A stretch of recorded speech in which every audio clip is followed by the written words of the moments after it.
What happens when this broad-based government crumbles? And let's be honest, it's not a matter of if, but when. Imagine this scenario.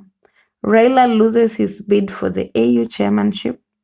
The promise that lured him into this alliance is broken. Feeling betrayed, Raila returns to Kenya with a vengeance. And what does he find? Discontent among ODM members who have been used as political pawns, stripped of influence, and blamed for economic mismanagement. ODM members in parliament revolt against the government. They refuse to rubber stamp Ruto's policies and begin leveraging their numbers to frustrate his legislative agenda. In retaliation, Ruto moves swiftly to dismiss ODM cabinet secretaries from his government. John Mbadi, Opiyo Wandayi, and others become scapegoats, painted as incompetent leaders responsible for failing sectors. And if they dare fight back, the government unleashes corruption scandals against them. Suddenly, the headlines are dominated by allegations of mismanagement, misuse of funds, and poor governance. ODM is discredited in the public eye, further weakening Raila's hand. With ODM bruised and battered, Raila shifts gears.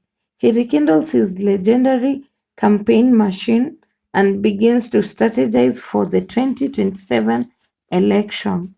But here's the twist. This time, he aligns himself with the Gachagua-Kalonzo faction. It's a strange bedfellows affairs, but in Kenyan politics, anything is possible. This sets the stage for another classic two-horse race. On one side, Ruto and UDA, armed with incumbency and resources. On the other hand, Raila, Gachagua, and Kalonzo, a coalition born out of shared betrayal and desperation to unseat the ruling regime.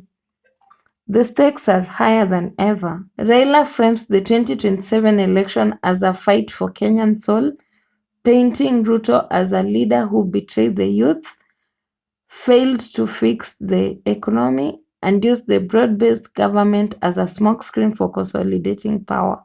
The Gen Z and millennial voters who were instrumental in forcing this alliance in the first place become the kingmakers.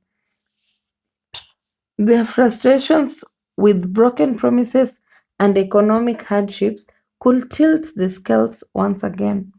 Meanwhile, the international community watches closely, concerned about the rising tensions and the potential for unrest.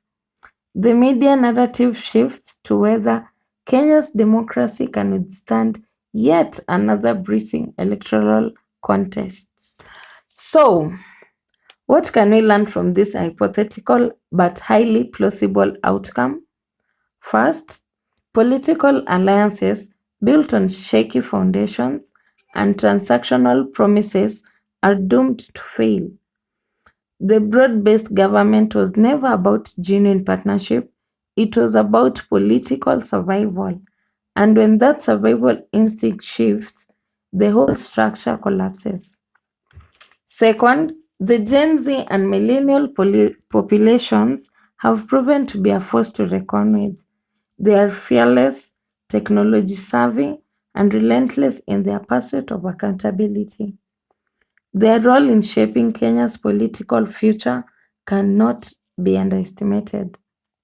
And finally, Kenya is likely heading for another polarized election in 2027. The question isn't just who will win, but whether the country can find a way to heal its divisions and move forward.